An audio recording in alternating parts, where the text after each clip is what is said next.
Donat mah. Ya. Donat. Ni Gula, susu, red velvet.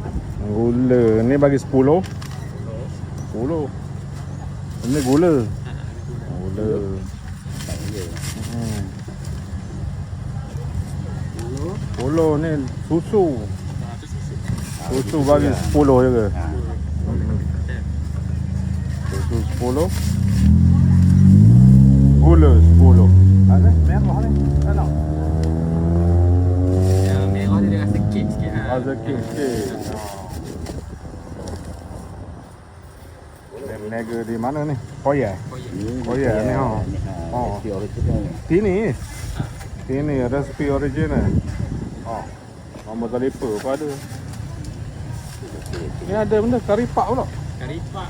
Bulan puasa je bang. Bulan puasa je. Oh. Tak sempat Puasa. lah. Ni ada 3 jenis ni lah. Red velvet. Ni banyak jaki-jaki tapi Ha. stok cuti banyak ni. Oh. Bahan ni. Kita tak keluar beli. Tak keluar lagi. Minggu depan lah pula. Hari esok dari Senin. Cuti ni kan. Banyak yang beli ni. Tak siap lagi. Ingat siap dah. Buka hari benda tiap-tiap hari. Tiap-tiap hari kau. Ya. Tukar Ada panggil lewat 1.5 lah. 1.5. Tengok atas donat tu siap berapa. Paling lewat. Panggil lewat. Paling awal pukul 1. Tutup. Habis tutup lah. Biasa habis. Pukul apa? Kalau rezeki lebih hari tu, pukul 5 jalan dah balik dah. Ya. Ha. 4 jam ayam ni je.